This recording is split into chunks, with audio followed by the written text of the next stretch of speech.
सभी को जय मसीह की। हम चौथे भाग में हैं। आप भाग को मत देखिएगा कि ये भाग बढ़ते जा रहे हैं, लेकिन हमें परमेश्वर के वचन की सच्चाई को जानना है।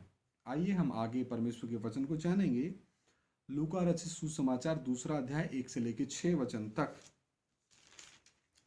उन दिनों में अगस्तुस कैसर की ओर से आज्ञा निकली। क्या आज्ञा निकली? कि सारे जगत के लोगों के नाम लिखे जाएं। गणना शुरू की गई, जनसंख्या की गणना।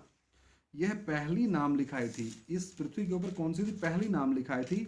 उस समय हुई जब किवरिनियुस सीरिया का हाकिम था। आप इतिहास में भी इस नाम को जांच पड़ताल कर सकते हैं। सब लोग नाम लिखवाने के लिए अपने अपने नगर को गए। तो वो इसलिए गए क्योंकि मौसम अनुकूल था। अगर उस समय दिसंबर का मौसम होता, बर्फबारी का होता, तो इतनी सर्दी में कौन अपने घरों से निकलता। और मैं नहीं समझता कि कोई भी राजा अपनी प्रजा को ऐसे परेशान करे और ऐसे हालत में कोई भी नामा निकाले। तो ये ऐसा मौसम रहा होगा जिसमें सभी अपने अपने घरों से आसानी से सफ़र कर सकें, कि उनको सफ़र में कोई दिक्कत ना हो।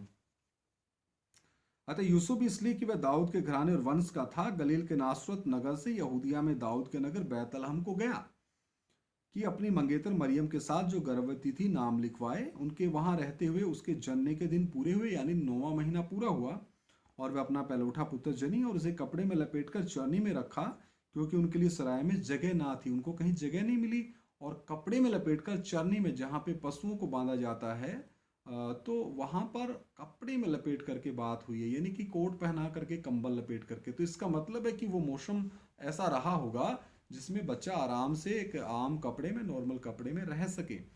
अगर 25 दिसंबर होता तो मेरे प्रिय भाइयों बहनों, इतनी सर्दी में बच्चे को उस रीति में एक छोटे से कपड़े में लपेट करके रखना, जिसने अभी भी जन्म लिया है, वो बहुत ही मुश्किल होता। आगे हम देखते हैं लूका रचित सुसमाचार दूसरा अध्याय 8 से लेके 20। और उस देश में कितने गडरिये थे जो रात को मैदान में रहकर अपने झुंड का पहरा देते थे। तो अगर वहां पर दिसंबर की ये घटना होती, तो वहां पर बर्फबारी का जो मौसम रहता है, तो गडरियों के लिए यह मुश्किल होता। और अपनी भेड़ों को वो बाहर निकालते ही क्यों? भेड़ें उस सर्दी में, बर्फ में, ठंडी में मर जाती। और प्रभु का एक दूत उनके पास आ खड़ा हुआ, और प्रभु का तेज उनके चारों ओर चमका, और वे बहुत डर गए।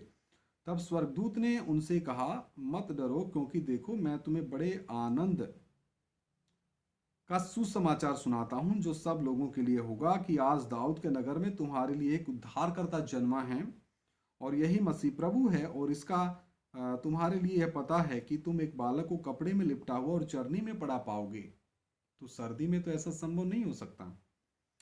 तब एकाएक उस स्वर्गदूत के साथ स्वर्गदूतों का दल परमेश्वर की स्तुति करते हुए और यह कहते हुए दिखाई दिया। तो यहाँ कहीं भी 25 दिसंबर नहीं लिखा है कि 25 दिसंबर को प्रभु यीशु मसीह ने जन्म लिया। आकाश में परमेश्वर की महिमा, और पृथ्वी पर उन मनुष्यों में जिनसे वह प्रसन्न है शांति हो। जब स्वर्गदूत उनके पास से स्वर्ग को चले गए, तो गडरियों ने आपस में कहा, आओ हम बैतलहम जाकर यह बात जो हुई है और जिसे प्रभु ने हमें बताया है देखें। और उन्होंने तुरंत जाकर मरियम और यूसुफ को और चरनी में उस बालक को पड़ा देखा। इन्हें देखकर उन्होंने वह बात जो इस बालक के विषय में उनसे कही गई थी प्रकट की। और सब सुनने वालों ने उन बातों से जो गडरियों ने उनसे कहीं आश्चर्य किया, परंतु मरियम ने ये सब बातें अपने मन में रखकर सोचती रही। और गडरिये जैसा उनसे कहा गया था, वैसा ही सब सुनकर और देखकर परमेश्वर की महिमा और स्तुति करते हुए लौट गए। हालेलुया। तो लूका 2 का 21 में देखते हैं, जब 8 दिन पूरे हुए और उसके खतने का समय आया, तो उसका नाम यीशु रखा गया, और स्वर्गदूत ने उसके पेट में आने से पहले कहा था। तो वही नाम ठीक 8वें दिन प्रभु यीशु मसीह का खतना किया गया, और उनका नाम यीशु रखा गया। आगे हम देखते हैं लूका 2 का 22 से 24। जब मूसा की व्यवस्था के अनुसार उनके शुद्ध होने के दिन पूरे हुए, तो वे उसे यरूशलेम में ले गए कि प्रभु के सामने लाएं, जैसा कि प्रभु की व्यवस्था में लिखा, हर एक पहलूठा प्रभु के लिए पवित्र ठहरेगा। और प्रभु की व्यवस्था के वचन के अनुसार पंडुकों का एक जोड़ा या कबूतरों के 2 बच्चे लाकर बलिदान करें। जो व्यवस्था मूसा को परमेश्वर ने दी, तो उसी धर्म यानी यहूदियों के बीच में परमेश्वर जब देह में प्रकट हुए और ठीक 9 महीने के बाद जन्म लिया, तो परमेश्वर उस नियमों को पूरा कर रहे हैं प्रभु की व्यवस्था के वचन के अनुसार। पंडुकों का एक जोड़ा या कबूतर के 2 बच्चे लाकर बलिदान करें। हालेलुया।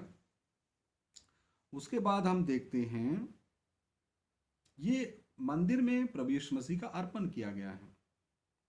लूका 2 का 25 से 35। हम यहाँ पर शमौन का गीत भी देख सकते हैं। यरूशलेम में समौन नामक एक मनुष्य था और वह मनुष्य धर्मी और भगत था और इज़राइल की शांति की बाट जो रहा था और पवित्र आत्मा उस पर था और पवित्र आत्मा द्वारा उस पर प्रकट हुआ था कि जब तक वह प्रभु के मसीह को ना देख लेगा तब तक मृत्यु को ना देखेगा। वह आत्मा के सिखाने से मंदिर में आया और जब माता पिता उस बालक यीशु को भीतर लाए कि उसके लिए व्यवस्था की रीति के अनुसार करें तो उसने उसे अपनी गोद में लिया, यानी कि प्रभु यीशु मसीह को, और परमेश्वर का धन्यवाद करके कहा, हे स्वामी, अब तो अपने दास को अपने वचन के अनुसार शांति से विदा करता है, क्योंकि मेरी आंखों ने तेरे उद्धार को देख लिया है जिसे तूने सब देशों के लोगों के सामने तैयार किया है कि वह अन्य जातियों को प्रकाश देने के लिए ज्योति और तेरे निज लोग इज़राइल की महिमा हो। उसका पिता और उसकी माता इन बातों से जो उसके विषय में कही जाती थी आश्चर्य करते थे। तब समौन ने उनको आशीष देकर उसकी माता मरियम से कहा, देख, वह तो इज़राइल में बहुतों के गिरने और उठने के लिए और एक ऐसा चिन्ह होने के लिए ठहरा गया है जिसके विरोध में बातें की जाएंगी। क्या की जाएंगी? जिसके विरोध में बातें की जाएंगी, वरन तेरा प्राण भी तलवार से वार पार छिद जाएगा। इससे बहुत हृदयों के विचार प्रकट होंगे। तो विरोध में बातें की जाएंगी किसके? उद्धारकर्ता प्रभु यीशु मसीह के। तो मेरे प्रिय भाइयों बहनों, मुझे इन वचनों को जो मुझे 22 अक्टूबर 2018 से मिले हैं, आज आपके बीच में साझा करने का जो मौका मिला है, तो कृपया करके आप विरोध की बातों को छोड़ें और इन वचनों को पढ़ें और घुटने टिका करके उसी एकमात्र सच्चे परमेश्वर से पूछें कि प्रभु, ये जो वचन इस वीडियो के माध्यम से हमें सुनने को मिले हैं, इनकी सच्चाई को आप ही प्रकट करें। तो जरूर पवित्र आत्मा आपको भी ये सारे भेद प्रकट करके देगा। और हम लूका 2 का 36 से 38 पढ़ के प्रार्थना करेंगे। इसमें हन्ना की गवाही के बारे में देखते हैं। आसेर के गोत्र में से हन्ना नामक फनवेल की बेटी एक भविष्यद्वक्तिनी थी। वह बहुत बूढ़ी थी और विवाह होने के बाद 7 वर्ष अपने पति के साथ रह पाई थी। वह 84 वर्ष से विधवा थी। कितने वर्ष से? 84 वर्ष से। और मंदिर को नहीं छोड़ती थी, पर उपवास और प्रार्थना कर करके रात दिन उपासना किया करती थी। 38 वचन। और वह उस घड़ी वहां आकर प्रभु का धन्यवाद करने लगी और उन सबों से जो यरूशलेम के छुटकारे की बाट जोते थे उस बालक के विषय में बातें करने लगी। तो यहाँ कहीं भी 25 दिसंबर की बात नजर नहीं आती। तो मेरे प्रिय भाइयों बहनों, मैंने इतने समय लगा करके आपके बीच में परमेश्वर का वचन रखा है कि जब इलिशिबा गर्भवती थी, वो 6 महीने की गर्भवती थी, और 6वें महीने एलूल के महीने में इब्रानी कैलेंडर के अनुसार, हिब्रू कैलेंडर के अनुसार स्वर्गदूत जिब्राइल मरियम के पास आता है। और उसके बाद लगभग 3 महीने, एलूल के महीने से आगे, मरियम इलिशिबा के साथ रहती है। और लूका 1:56 में मरियम इलिशिबा के पास से वापस आ जाती है। तो लगभग 3 महीने मरियम इलिशिबा के साथ रही होगी। और जो ही मरियम इलिशिबा के पास से वापस आती है, तो लूका 1:57 में जो हमने पढ़ा है, लूका रचित सुसमाचार पहला अध्याय उसका 57 वचन, उस समय यूहन्ना बपतिस्मा देने वाले का जन्म होता है। हाँ, लूका 1:57 में यूहन्ना बपतिस्मा देने वाले का जन्म होता है। तो वो महीना होता है किस्लेव का महीना। उसकी तरफ वचन लेके जाता है जो नवंबर और दिसंबर को दिखाता है, और ये ठंडी का मौसम होता है। तो यदि हम बात करें एलूल के महीने से आगे 9 महीने की, एलूल के महीने में पवित्र आत्मा की तरफ से मरियम गर्भवती हुई, तो 9 महीने अय्यार के महीने में जाके पूरे होते हैं, जो अप्रैल और मई को दिखाता है। तो मेरे प्रिय भाइयों बहनों, परमेश्वर का वचन कितना स्पष्ट है। तो आप परमेश्वर के वचन को मानिए, मुझे भी मानना है। इसलिए मैं आप सभी के बीच में मान करके वचन साझा किया। आइए सर झुकाएं, प्रार्थना करें। मैं कोई आपको अप्रैल और मई के महीने की तारीख नहीं दे रहा, मैं अय्यार का महीने की तरफ परमेश्वर का वचन इशारा करता है जो अप्रैल और मई को दिखाता है। मेरे प्रिय भाइयों बहनों, मैं कोई नया उपदेश इजाद नहीं कर रहा, बना नहीं रहा, मैं तो परमेश्वर के वचन में से जो वचन मिले हैं वो आप सभी के बीच में साझा की। आइए सर झुकाएं, प्रार्थना करें। महान जीवते परमेश्वर प्रभु यीशु मसीह, मैं आपका धन्यवाद करता हूँ। पवित्र आत्मा, आपने इन वचनों को खोल के दिया और गहराई से आप हमें सिखाएं। प्रभु मैं विनती करता हूँ जो भी भाई बहन बच्चे बुजुर्ग नौजवान इन वचनों को सुने, वो ये जान ले कि प्रभु यीशु मसीह का जन्मदिन मनाना गलत है, ये पाप है।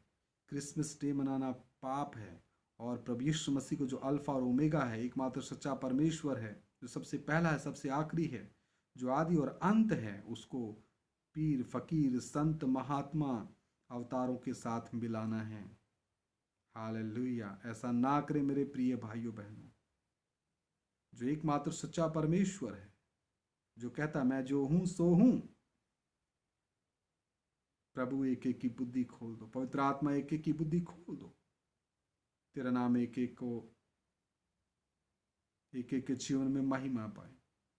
एक एक भाई बहन बच्चे बुजुर्ग नौजवान जो भी ये वीडियो सुने, पवित्र आत्मा आप ही उनकी बुद्धि समझ खोल दे।